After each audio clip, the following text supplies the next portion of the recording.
Еве, повторно се вративме во нашата училница. Не знаеме само режија, дали сме... тука сме, да. Се вративме во нашата ТВ училница, но овој пат од сега сме на Собранискиот канал. Меѓутоа, повторно учиме биологија. Така? Не, претходно имавме физика, сега имаме биологија. Природни науки. Сега имаме биологија, толку така. За овој час, почитувани ученици, драги гледачи, имаме да се запознаеме со производството на фосилните горива и всушност тие ни представуваат необновливи извори на енергија.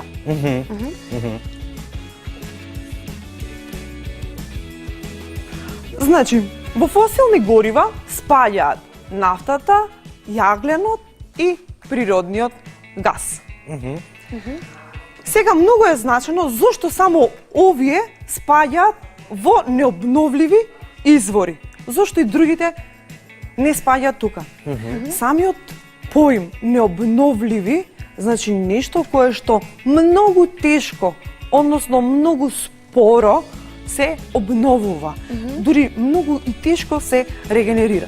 Затоа нафтата, јагленот и природниот газ ги има во природата во навистина многу големи количини, меѓутоа човекот со индустриализацијата на општеството овозможува се повеќе и повеќе користење на овие природни ресурси. Фосилните горива најчесто се создаваат по пат на фосилизација. Фосилизација вака како поим, како термин малку е тежок, меѓутоа малку ќе го објасниме, односно да објасниме. Сите живи организми во природата, нели, имаат одреден животен циклус. Последниот циклус, односно последната етапа е нели изумирањето. Такви живи организми кои што ќе изумрат, настанува да тие изумрени растенија, животни, без разлика дали се на копно или во водена средина, се испаѓаат и тие се наоѓаат длабоко под површината на земјата. Голем дел се потрупуваат со најразновини честички, кал, лисја и така натака. Ова траело многу години. Повеќе од 300 милиони години. Тоа значи дека сите овие природни ресурси, нафтата, јагленот и природниот газ не настанале изминативе години, туку тие се резултат на континуирано таложење и постепено наталожување во подлабоките, без разлика дали станува на водените басени или некаде на копното. Најзначено за ова е тоа што овие горива се резерви на хемиска енергија. Тие изумрените живи организми, без разлика дали се растенија или животни, имаат голем дел кој што не се разградил доволно. Па затоа, кога не се разградил, тие ќе се исталожат и ќе се формира, нели, овие природни фосилни горива. Телата на организмите, значи, не се распаднале, туку се претвориле во јаглен, нафта и газ. Јас тука, за моите ученици и за сите ученици што не гледаат на малите екрани, донесов неколку примероци на јаглен. Ова е природен јаглен. Ако можеме да ги заприметиме малку подобро овие јаглените. Така. Значи, ова се природни јаглени кои што се исклучиво од нашата територија земени. Потоа ќе имаат нашите ученици за задолжение малку да истражуваат дали во Македонија има ископи на јаглен. Од тука може да се забележи, посебно во оваа парче, може да се забележи дел од дрвесината на дрвенестите растенија која што не изумрела. Со тоа се докажува дека јагленот, нели, има природно растително потекло. Одиме понатака. Како всушност се создава јаглен? Овдека имаме 4 слики, односно 4 етапи за да го прикажеме, нели, самото создавање. Најпрвен пред 300 милиони години на планетата Земја имало многу шуми и тие дрвја кога изумирале, паѓале. Значи, дрвјата се складирале и енергијата од сончевата светлина, нели, се додека растат. Потоа тие кога изумираат, паѓаат, се таложат. Како што рековме, нели, дека мртвите дрвја се препокриени со слоеви од самата кал и од лисја, од било што.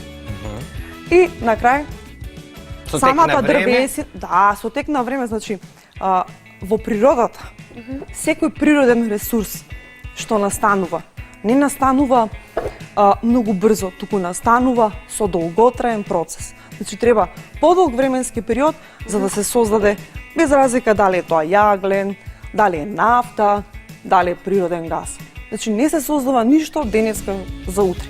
Туку, нели, се треба процес. Создавање на нафта. Тука имаме едно многу интересно и убаво прикажување, едно видео како човекот со индустриализацијата ја црпе самата нафта.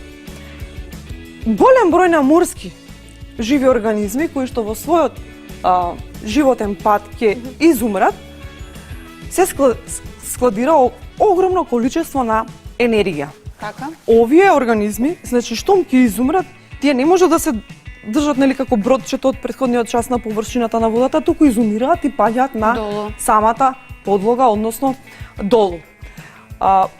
Тие мртви организми се затрупуваат со слоевите на почвата и, нели, морскиот базен.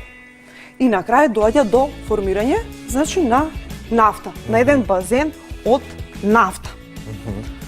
За да ние можеме нафтата да ја користиме, човекот, благодарение на својата интелигенција, овозможил конструирање на најразновидни платформи, без разлика дали се тоа на океаните, на морињата и така натака, за исцрпување на самата нафта. Интересно. Нешто Тука е прикажано. Како е? Да, тука е прикажано како, нели, доаѓа до исцрпување и вадење на големи количества на нафта. Само внимавајте, на крај ќе имаме и едно прашање и за нашите гледачи пред малите екрани, а тоа е дека зборуваме за јаглен. Јагленот е во цврста агрегатна состојба. Така? Нафтата е во течна. Нафтата е во течна. А природниот газ во гасовита. Браво. Браво. Значи, навистина сте прекрасни. Од тука можеме да заклучиме дека во природата ги имаме сите три природни агрегатни состојби кои што се, нели, во изобилие. Одиме понатака. Како се врши ископување на природниот газ? Ова е многу интересен приказ на една централа, каде што се овозможува на големото количество на газ, како се исцрпува и како преку самите вентили се овозможува, нели, негово искористување и носење до последните потрошувачи, односно, нели, човекот и најразновидните домаќинства.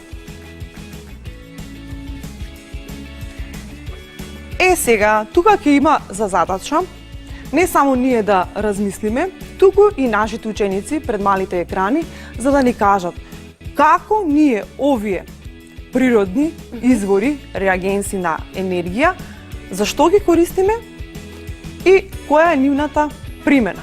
Од тука јас првично, нели, за да можам да дојдам од својот дом, дојдов тука, нели, со автомобил моја. Значи, поголемиот дел од кај нас транспортните средства користат нафта. Нафта, да. Токму така нафта, а со преработување на нафтата, нели, и бензин, и оној автогаз и во гасовите. Сите тие природни ресурси се наоѓаат во земјата. Значи, во нашата планета Земја. Така. Меѓутоа, со што се соочуваме во последниот период? Со недостиг, предпоставувам. Со недостиг. Со недостиг на тие ресурси, а место така и тие ресурси при согорување испуштаат јаглерод диоксид и ние загадуваат нашата средина. Так, точно. Апсолутно се сложувам со тоа. Значи, ние се соочуваме како во минатото, така и во сегашноста, а се надевам и во иднината, на исцрпување на тие природни ресурси и на се поголемо нивно искористување од страна на човекот. Злоупотребување малку. не би сакала нели таков збор да употребам, злоупотребување. Секогаш треба да гледаме на позитивната страна. Ако овие горива ни биле природен резерванс, за да можеме нели ние да ги направиме сите чекори неопходни, тогаш умерено, разумно да ги користиме. Меѓутоа, мораме да ја согледаме и она другата страна од сето ова. А таа страна е каде што доаѓа до испуштање на голем број на оние штетни или така наречени стакленички гасови. Тука вклучувајќи го јаглеродниот диоксид, јаглеродниот моноксид, сулфур диоксид и така натака. Кои што не се добри за нас. Апсолутно не се добри и тие се повеќе и повеќе, но сигурно го оштетуваат нашето здравје. Одиме понатака.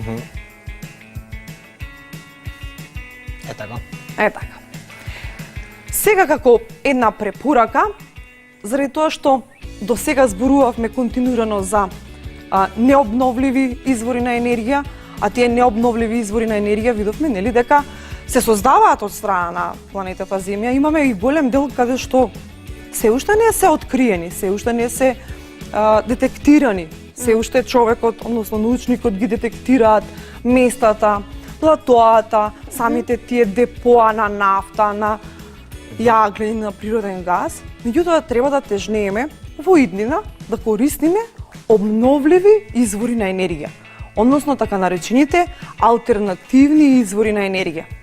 Јас тука се потрудив малку да прикажам на овој слайд какви се обновливи извори на енергија имаме.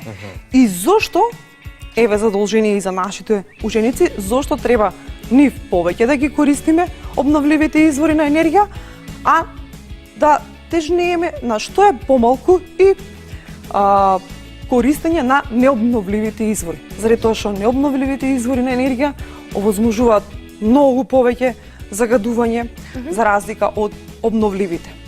Тука ќе напоменам дека од обновливите извори на енергија кои што можеме да ги користиме е водата, да не ја занемариме водената енергија, односно од хидроцентралите, токму така. Потоа тука имаме ветерници, значи можеме да ја користиме ветерната енергија, односно енергија преку искористување на ветерот како воздушна маса, нели?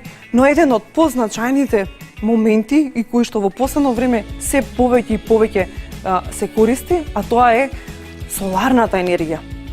Соларната енергија преку најразновидни ресурси, начини, методи се овозможува искористување преку овие соларни панели. Но многу позначено за сите овие необновливи, но тука вклучувајќи и обновливите извори на енергија, е разумно да се користи. Сега ќе земеме за пример. Дали ние дома од оние видови на енергија што ги имаме, дали правилно ги користиме? Еве, например, мене што ми се случува. Многу пати, многу често, ќе го заборавам отворен фрижидерот, ќе го заборавам лаптопот и така натака. Што мислите вие за тоа? Многу често дискутирам и со моите ученици. Еве едно и задолжение за самите ученици да направат како дома да ја искористуваат било кој вид на енергија, дали е електрична, соларна или така натака, како помалку да ја користат. Поефективно. Поефективно. Да не работат, да не биде упалено светлото во собата каде што секако не си. Во таа соба. Така. Да не се заборава фрижидерот или не знам, да се исто така може да се има во да се внимава и на колку вода испуштаме, и тоа е исто многу важно. Така, апсолутно се сложувам. Значи ние многу повеќе ги користиме од дозволеното сите овие природни ресурси што се тука, вклучувајќи и водата, и електричната енергија, и соларната енергија, да гледаме нашиот дом да го направиме енергетски ефикасен. Да гледаме на некој начин да ја штедиме енергијата, заради тоа што, како што видовме, обновливите извори на енергија итекако се искористуваат па и Ана нели рече дека се злоупотребуваат на некој начин. Да гледам. Може би да не ги злоупотребуваме дома, да не ја злоупотребуваме нашата. Така, апсолутно се сложувам. Например, во исто време да не бидат вклучени и телевизорот, и таблетот, и компјутерот, и телефонот. Значи, ние физички не можеме во исто време сите работи да ги користиме. Но, ако ништо друго, можеме на некој начин да овозможиме тие да се користат многу внимателно, поразумно. Па дури ова е интересен предизвик за децата, бидејќи знаеме дека ден денес децата многу стојат на нивните телефони, на нивните лаптопи. Може исто така наместо на телефон или на лаптоп да се земе некоја книга и да се чита во тоа време, во исто време и ќе посветиме поквалитетно, ќе имаме поквалитетно време и од друга страна ќе заштедиме електрична енергија. Правиме две во едно, нели? Така, со штедењето на електричната енергија ние не само што добиваме на некој начин бенефит за нашето семејство, односно нели одредени материјални добра, туку овозможуваме и целиот екосистем и животната средина да се зачуваат на едно многу подобро и позавидно ниво. Интересно. Пред да ја завршам наставната содржина, сакам на моите ученици да им дадам едно задолжение да размислуваат за овие видови на необновливи и обновливи извори на енергија. Необновливите извори на енергија, како што рековме, се депоа на хемиска енергија. Тие за да ги искористиме, нели преку низа на процеси, се овозможува нели нивно експлоатирање. Видовме јагленот, нафтата, природниот газ и така натака. Но да се свртиме и малку повеќе да ги користиме обновливите извори на енергија.